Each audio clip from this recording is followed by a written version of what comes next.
رايحين نصلي الفجر. وساعة الفجرية دايما كده سبحان الله، يعني الواحد بيكون دماغه صافية كده ودماغه رايقة، حتى لو ما كانش ينام كويس أو مطبق أو تعبان. أنا كنت مطبق، كنت قاعد بذاكر، عمال أحداث الندم بقى، كنت مراكم شوية، فأصلي وأرجع لكم.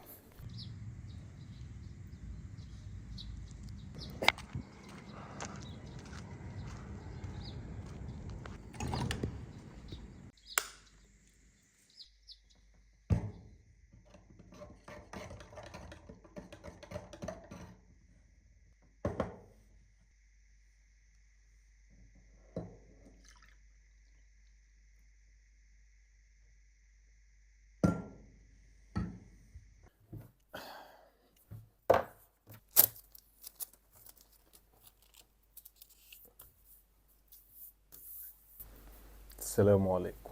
خليني أسألك سؤال بسيط. لو أنت بره البيت ومعاك الموبايل بتاعك وفاضل له شوية ويفصل، بس في نفس الوقت أنت محتاجه عشان تكمل بيه بقية اليوم، هل هتستخدمه الاستخدام الطبيعي العادي انك تفتحه وتشوف فيديوهات وتستخدم التطبيقات اللي فيه، ولا هتستخدمه بحكمة وذكاء بحيث انه يكمل معاك بقية اليوم؟ اكيد هتستخدمه بحكمة وذكاء بحيث انه يكمل معاك بقية اليوم وما يفصلش منك.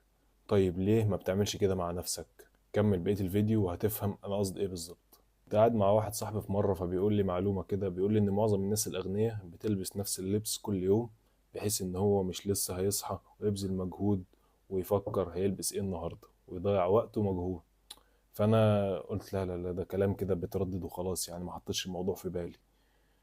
فبس برضه من جوايا انا حبيت ادور في الموضوع شويه. بيني وبينك كان في حته فضول كده جوايا، لانك لو ركزت على كذا شخص من الاشخاص الناجحين هتلاقيهم فعلا بيعملوا كده.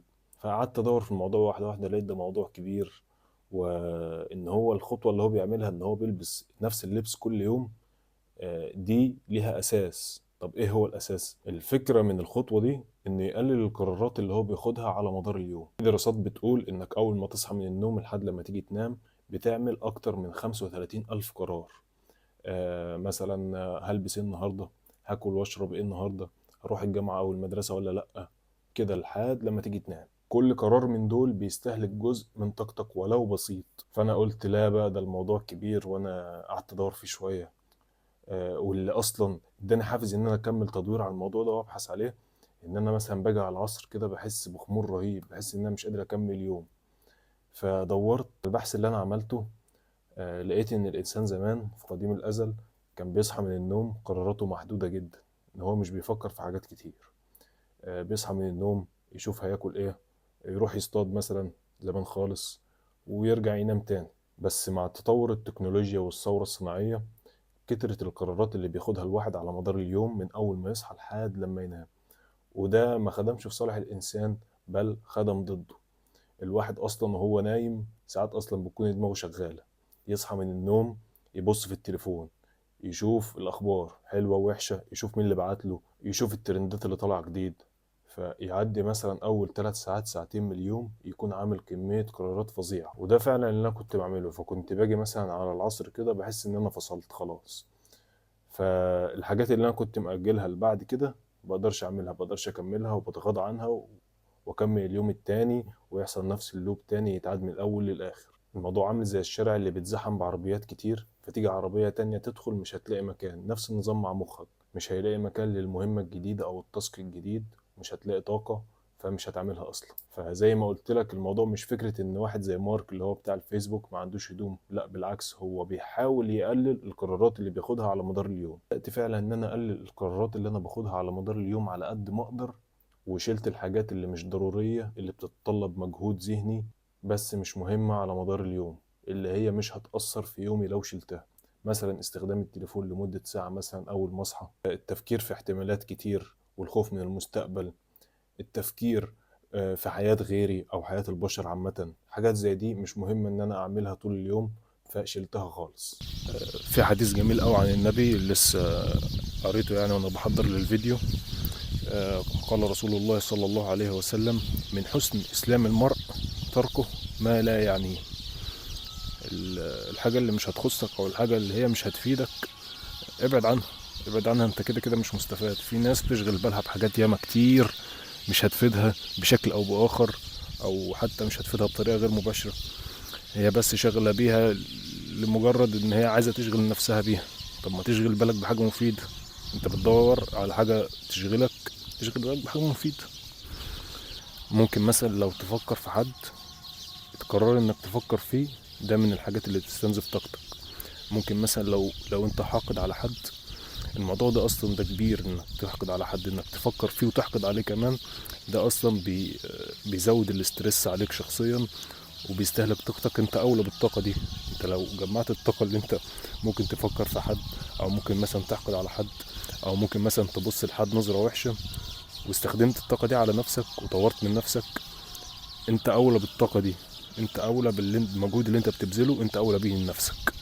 طيب بعد لما طبقت الكلام ده، المفروض بقى يبقى خلاص كده، المفروض ان التعب او الخمول اللي هو بيجي في نص اليوم المفروض يقف خلاص. فبدأت أطبق واحدة واحدة ولقيت فعلا نتائج. يعني مثلا لو كنت بحس بالتعب على الساعة 3 العصر، بقيت بحس بالتعب على الساعة 6. بس برضه أنا مش عايز أحس بالتعب، أنا لسه ورايا حاجات ياما. فإيه المشكلة اللي أنا بعملها؟ مع إني شلت العادات اللي مش مفيدة أو اللي ملهاش لازمة في يومي اللي أنا كنت بعملها، وقللت استخدام الموبايل. طيب إيه الناقص؟ طيب تخيل طلع ايه بقى يا معلم الغلط؟ هو مفيش غلط ولا حاجة. انت طبيعي مع بداية الليل تبدأ بتحس بتعب، لأن جسمك بيتهيأ للنوم. بس في نقطة نسيت أطبقها وهي مهمة جدا جدا جدا جدا، وهي ترتيب الأولويات. ترتب أولوياتك إزاي؟ الأهم ثم المهم ثم الأقل أهمية. تخلي بالك، الخطوة اللي فاتت احنا شلنا كل الحاجات اللي ملهاش لازمة، الحاجات اللي هي كلها مش مهمة. فهيفضل معاك حاجات مهمة بس، لكن تختلف أولوياتهم، الأهم ثم المهم ثم الأقل أهمية. الموضوع عامل زي لو معاك صندوق، وكور كبيرة بتمثل الحاجات الأهم، وكور صغيرة الحجم بتمثل الحاجات المهمة، وحبات زي الرمل كده بتمثل الحاجات الأقل أهمية. أنا بقى كنت بعمل إيه؟ كنت أول ما أصحى أبدأ بالحاجات اللي هي الأقل أهمية، لأنها حاجات بتخلص بسرعة. فمع الخطأ والتعلم بدأت أعرف إن أنا لازم أبدأ بالحاجات المهمة أوي، ثم الحاجات المهمة، ثم الأقل أهمية، عشان يطلع معاك الصندوق بالشكل ده. برضو من الحاجات اللي أنا بقيت بعملها مؤخرا إن أنا أفصل بين الجزء الأول من يومي والجزء التاني. بفصل ما بينهم ازاي؟ بفصل ما بينهم عن طريق كذا حاجة، مثلا صلاة او تمرين. دي الحاجات اللي انا بعملها. ممكن انت تعمل حاجة تانية، يكون بريك خفيف لطيف كده، تشحن البطارية بتاعتك شوية. طيب تعالى نجمع الخطوات اللي احنا اتفقنا عليها. اول حاجة، تقلل القرارات اللي انت بتاخدها على مدار اليوم. تاني حاجة، رتب اولوياتك زي ما اتكلمنا عنها في الفيديو. تالت حاجة، حاول تاخد فاصل ما بين الجزء الاول من اليوم والجزء التاني من اليوم. رابع حاجة، وصدقني الموضوع ده بيفرق، اشرب مية كتير.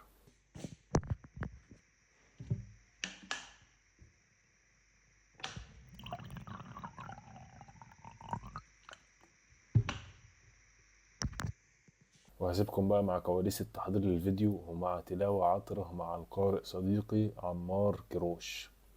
السلام عليكم. أعوذ بالله من الشيطان الرجيم. بسم الله الرحمن الرحيم.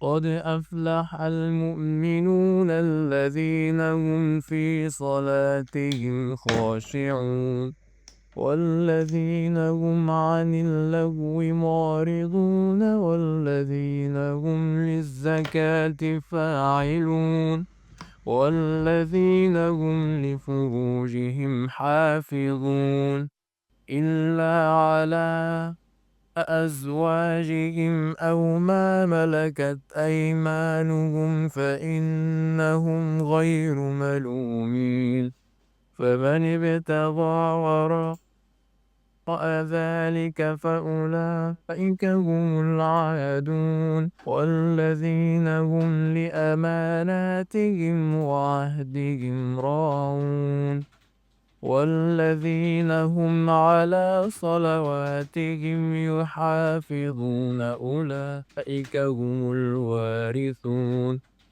الذين يرثون الفردوس هم فيها خالدون ولقد خلقنا الإنسان من سلالة من طين ثم جعلناه نطفة في قرار